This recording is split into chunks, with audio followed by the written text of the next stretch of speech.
ओम शांति। 6 जुलाई 2023। मीठे प्यारे बाबा के आज के मधुर महावाक्य। आज की मुरली के कुछ विशेष पॉइंट्स। आज बाबा हमें समझाते कि हम बच्चों को आपस में एक मत होकर रहना है, एक दो को रिगार्ड देना है, कभी भी रूठ कर पढ़ाई नहीं छोड़नी है। बाबा कहते क्रोध बहुत नुकसानकारक है, इसलिए जो बात पसंद नहीं आती है उसे एक कान से सुन दूसरे से निकाल देना है। कभी क्रोध नहीं करना है, बहुत बहुत मीठा बनना है। बाबा समझाते कि जो बच्चे बुद्धि में केवल ज्ञान के मोती धारण करते हैं और सदा शुद्ध संकल्पों का भोजन खा तंदुरुस्त रहते हैं, उन पर इस पुरानी दुनिया का कोई प्रभाव पड़ नहीं सकता। तो चलिए सुनते हैं आज की बाबा की मीठी प्यारी मुरली। ओम शांति। बाबा कहते, मीठे बच्चे, इस ज्ञान में गंभीरता का गुण धारण करना बहुत जरूरी है। कभी भी अपना अभिमान नहीं आना चाहिए। माताओं का रिगार्ड रखो। प्रश्न, सभी बच्चों के प्रति बाप की आश क्या है? वह आश पूरी कब कर सकेंगे? उत्तर, बाप की आश है बच्चे ऐसा पुरुषार्थ करें जो नर से नारायण बनकर दिखाएं। इसमें ही बाप का शो होगा। ऐसा शो निकालो जो बाप का भी गायन हो तो बच्चों का भी गायन हो। बाबा कहे, बच्चे, अगर तुम नर से नारायण बनेंगे तो तुम्हारा भी मंदिर बनेगा और हमारा भी बनेगा। ऐसा पूज्य बनने लिए फॉलो फादर। अपने आप से प्रण करो, हम पूरा ही फॉलो करेंगे। गीत, जिस दिन से मिले हम तुम। ओम शांति। बच्चे महसूस करते हैं बच्चों को भाषना आती है तो जरूर हम नई दुनिया के लिए सब नई बातें सुनते हैं। ये हमारी प्रीत नहीं लगती है और कोई की भी प्रीत सम्मुख परम पिता परमात्मा साथ होती ही नहीं। तो यह नई बात है ना। तुम जानते हो बाबा पतित पावन है। पुरानी दुनिया को पतित, नई दुनिया को पावन कहेंगे तो तुम्हारी प्रीत नई दुनिया से लगेगी। तुम यह जानते हो हमारी प्रीत अब नई दुनिया स्वर्ग से है। उसको शिवालय कहा जाता है, इनको वैश्यालय कहा जाता है। बरोबर यहाँ विकारी मनुष्य हैं, सतयुग में निर्विकारी हैं, तो शिवालय कहेंगे ना। शिव बाबा ही ऐसी निर्विकारी दुनिया स्थापन करते हैं। और जानते हो बरोबर इस पुरानी दुनिया में देवताओं के चित्र हैं। जो देवताएं नई दुनिया में रहने वाले हैं। भारतवासी तो सब भूल गए, वह तो हिंदुस्तान कह देते हैं। हिंदुस्तान हमारा प्यारा, हाँ जरूर प्यारा था, परंतु वास्तव में हिंदुस्तान नाम है नहीं, भारत खंड कहा जाता है। तो बच्चे जानते हैं बरोबर ये नई बातें लगती हैं। ऐसी बातें कब नहीं सुनी। ये ज्ञान सारी दुनिया से निराला है। भारतवासियों के मंदिर भी बहुत हैं। क्रिश्चियन की एक ही चर्च होगी, फिर करके अलग अलग चर्च बनाएंगे। सतयुग में तो कोई मंदिर नहीं होता, क्योंकि चैतन्य देवताओं का राज्य चलता है। देवताएं शिवालय नई दुनिया में राज्य करते थे। तुम जानते हो अब हम नई दुनिया में जा रहे हैं। यह भी ख्याल कभी नहीं करना कि बाबा ने यह नया मकान बनाया है। वास्तव में पुरानी दुनिया में यह भी पुराना ही है। हमारी प्रीत अब नई दुनिया से लगी है। आत्माओं की परमात्मा साथ प्रीत लगी है जो सम्मुख बैठे हैं। मनुष्य समझते हैं ब्रह्मा कुमार कुमारियों की ब्रह्मा से प्रीत लगी है। तुम जानते हो हमारी प्रीत एक शिव बाबा से है, दूसरा न कोई। बल तुम्हारा नाम बीके है, परंतु ब्रह्मा से प्रीत नहीं है। ये ब्रह्मा तो देहधारी है ना, जन्म मरण में आते हैं। तुमको देह से संबंध नहीं जोड़ना है। वे गुरु लोग तो अपना नाम रख देते हैं सचिदानंद, परंतु सत चित आनंद स्वरूप तो एक परमात्मा को ही कहा जाता है। आत्मा सत्य चित आनंद रूप, शांत रूप, ज्ञान रूप थी। अब तुम फिर से इस संगम पर बनते हो। जैसे बाप की महिमा है ज्ञान का सागर, शांति का सागर, तुम भी सच्चित आनंद रूप हो। बीज और झाड़ को याद करने से सारा ज्ञान आ जाता है। बरोबर 5 युग हैं। अभी है संगम युग। इस संगम युग को दुनिया नहीं जानती, करके मालूम भी हो, परंतु डिटेल में नहीं जानती कि सतयुग में कौन राज्य करते थे, कैसे राज्य लिया। तुम अब राज्य ले रहे हो। पुनर्जन्म लेते चक्र में तो जरूर आना पड़े। सदैव स्वर्ग में कोई रह न सके। स्वर्ग और नर्क की पहचान अभी मिली है। अभी कलयुग है, फिर सतयुग जरूर होगा। तो जरूर संगम पर ही परम पिता परमात्मा आया होगा। उनकी महिमा ही अलग है। ऐसे थोड़े ही कि एक की महिमा दूसरे कोई की हो सकती। हर एक का कर्तव्य अपना, संस्कार अपने, एक ना मिले दूसरे से। हर एक आत्मा में अपना अपना पाठ है। तुम बच्चों को समझाया गया है आत्मा 84 जन्म लेती है। तुम नई बातें सुनते हो। भगवानुवाच, मैं राजयोग सिखाए तुमको राजाओं का राजा अर्थात नर से नारायण, नारी से लक्ष्मी बनाता हूँ। बाबा पूछते भी हैं, तुम सूर्यवंशी नारायण बनेंगे या चंद्रवंशी राम बनेंगे? कहते हैं बाबा, एम ऑब्जेक्ट तो सूर्यवंशी बनने की है। नंबरवार तो होते हैं ना। बैरिस्टर कोई बहुत अच्छा, कोई हल्का होता है। कोई सर्जन तो लाखों रुपया कमाते, कोई बहुत थोड़ा कमाते। पढ़ाई पर मदार रहता है। तुम्हारे में भी कोई तो बहुत कमाई वाले बनेंगे, तख्त पर बैठेंगे। ये बड़ा बेहद का ईश्वरीय कॉलेज है। उन कॉलेजों में हद होती है, इतने पास होंगे।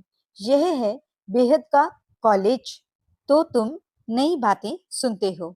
अभी तुम समझ रहे हो, तुम अबलाओं को बल देने वाला वह परम पिता परमात्मा ही है। जानते हो परमात्मा बाप से हमको कितना बल मिलता है। हम वॉरियर्स यानी सेना हैं, युद्ध के मैदान में खड़े हैं। नई बात है ना। गीता में पांडवों और कौरवों की लड़ाई दिखाई है, परंतु लड़ाई की तो बात है नहीं। हर एक बात नई है। श्री कृष्ण तो नई दुनिया का अल्फ है। अल्फ से लेकर सब नई बातें हैं। नई दुनिया का अल्फ है लक्ष्मी नारायण, फिर उनके पीछे उनके बच्चे।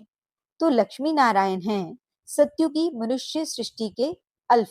यहाँ मनुष्य सृष्टि का रचयिता अल्फ ब्रह्मा है। पहले पहले है परम पिता परमात्मा अल्फ। पीछे ब्रह्मा को अल्फ बनाते हैं, फिर लक्ष्मी नारायण को अल्फ बनाते हैं। यहाँ तुम ब्राह्मण कुल के हो। ब्राह्मण कुल का बड़ा ब्रह्मा ही गाया जाता है। ब्राह्मण तो भल वह भी है, परंतु ब्रह्मा कुमार कुमारियां नाम कभी नहीं सुना है। गीता में भी यह नाम नहीं है। तो नई बात है ना। भारत को हिंदुस्तान कहने कारण हिंदू धर्म कह देते हैं। अपने प्राचीन धर्म की पहचान नहीं है, जैसे कि देवता धर्म है ही नहीं। अपने धर्म को न जानने कारण कहते हैं सब धर्म एक ही हैं। बल सब धर्म यहाँ रह सकते हैं, जिसको चाहे सो रहे, फ्री है। सभी धर्मों को मान देते हैं। कोई भी धर्म वाला आकर रह सकता है। बाहर में देखो, वे दूसरे धर्म वालों को निकालते रहते हैं। सिलोन, बर्मा आदि से इंडियन को निकालते रहते हैं। भारत तो वास्तव में प्राचीन देवी देवता धर्म वाला है, परंतु वह तो कहते कोई भी आकर रहे, सब इकट्ठे तो रह न सकें। जहां तहां धर्मों की बहुत खिटपिट है। कहते हैं भारत सभी धर्मों को एसाइलम देगा, इसलिए भारत की महिमा है। अब तुम सभी नई बातें सुनते हो। इस समय भारत में देवी देवता धर्म का कोई है नहीं। हम उस नई दुनिया के लिए पुरुषार्थ कर रहे हैं। शिव बाबा स्वर्ग रचते हैं। यूं तो ब्रह्मा की संतान सब हैं, परंतु ब्राह्मण खास गाए हुए हैं, उनको कब रचा, जरूर संगम पर रचा। वर्ण भी अच्छी रीति दिखाने हैं, हम ब्राह्मण चोटी, फिर देवता, क्षत्रिय, वैश्य, शूद्र बनते हैं। तो ये ज्ञान बड़ा गुह्य रमणीक है, मुश्किल किसी बुद्धि में बैठता है।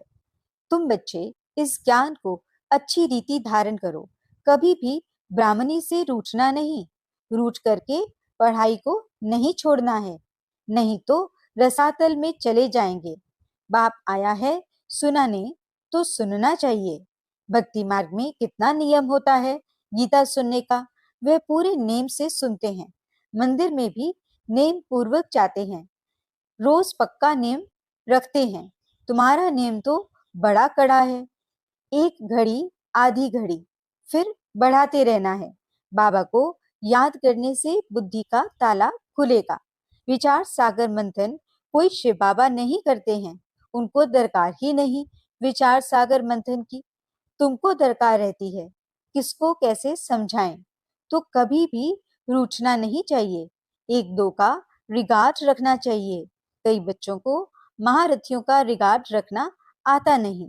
ब्राह्मणियां जो हैं वे फिर भी मुख्य हैं, 10-12 को आप समान तो बनाती हैं ना, तो उनका रिगार्ड रखना पड़े।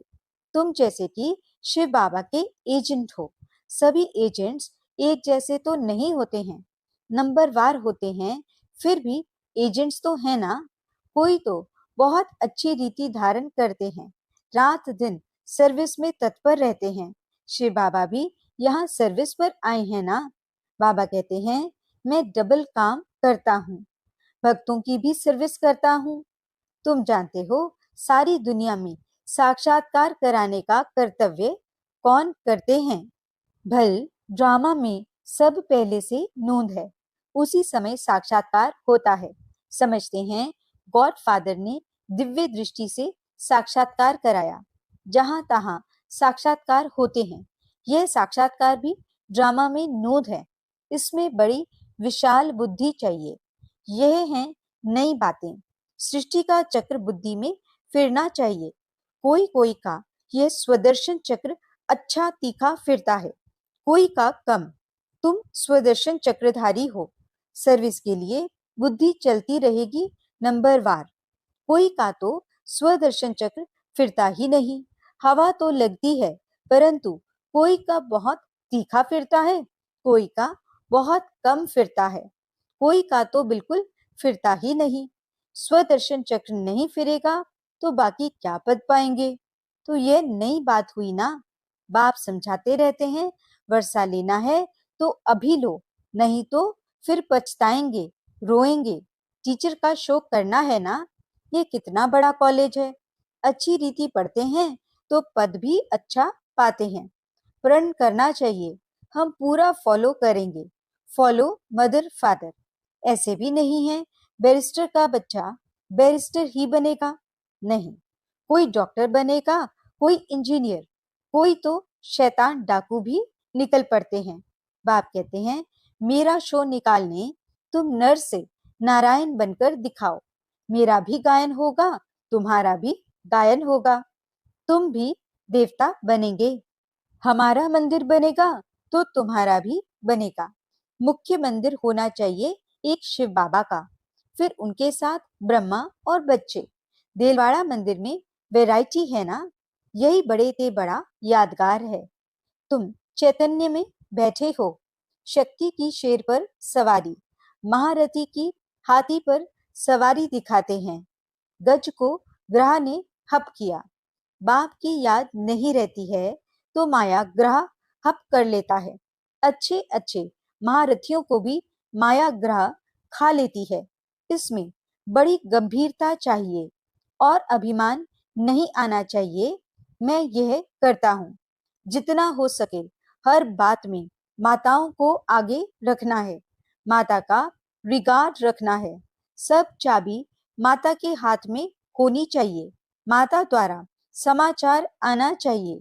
हाँ, कहाँ कहाँ कन्या अथवा माता से कुमार होशियार होते हैं, उनको फिर राय लिखनी है।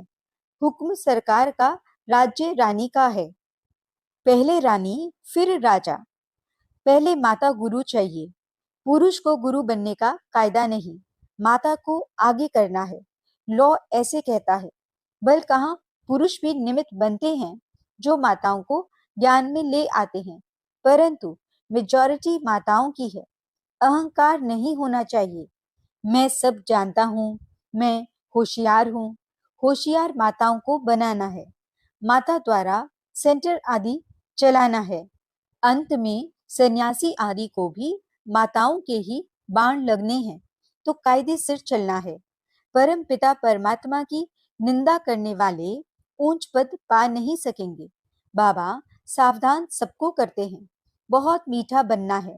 कोई की बात पसंद नहीं आती है तो एक कान से सुन, दूसरे से निकाल दो। क्रोध बहुत नुकसान करता है। कोई कोई लिखते हैं, काम से क्रोध को क्यों नहीं तीखा रखें, परंतु नहीं, काम तो आदि मध्य अंत दुख को प्राप्त कराता है।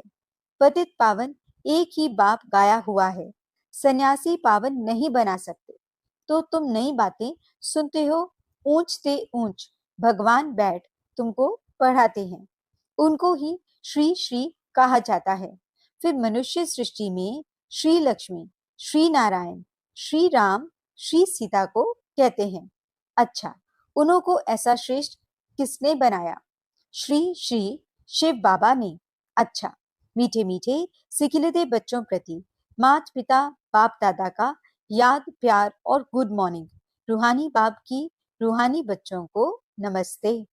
हम रूहानी बच्चों की रूहानी बाप दादा को दिल व जान सिकवा प्रेम से नमस्ते नमस्ते नमस्ते जी। गुड मॉर्निंग बाबा, शुक्रिया बाबा। धारणा के लिए मुख्य सार। पहला पॉइंट, आपस में एक मत होकर रहना है। एक दो को रिगार्ड देना है। रूठ कर कभी भी पढ़ाई नहीं छोड़नी है। दूसरा पॉइंट, क्रोध बहुत नुकसानकारक है, इसलिए जो बात पसंद नहीं आती है उसे एक कान से सुन, दूसरे से निकाल देना है। क्रोध नहीं करना है, बहुत बहुत मीठा बनना है। वरदान, बुद्धि द्वारा शुद्ध संकल्पों का भोजन स्वीकार करने वाले सदा स्वच्छ होली हंस भव। होली हंस कभी भी बुद्धि द्वारा सिवाय ज्ञान के मोती के और कुछ भी स्वीकार नहीं कर सकते। ब्राह्मण आत्माएं जो ऊंच चोटी हैं, वे कभी भी नीचे की बातें स्वीकार नहीं करती। होली हंस अर्थात सदा स्वच्छ, सदा पवित्र। पवित्रता ही स्वच्छता है। होली हंस संकल्प भी अशुद्ध नहीं कर सकते। सदा शुद्ध संकल्पों का भोजन खाने वाले होली हंस सदा तंदुरुस्त रहते हैं। उन पर किसी का प्रभाव पड़ नहीं सकता। स्लोगन, अपनी मनसा द्वारा शांति कुंड को प्रत्यक्ष करने वाली शांत प्रिय आत्मा बनो। अच्छा, ओम शांति।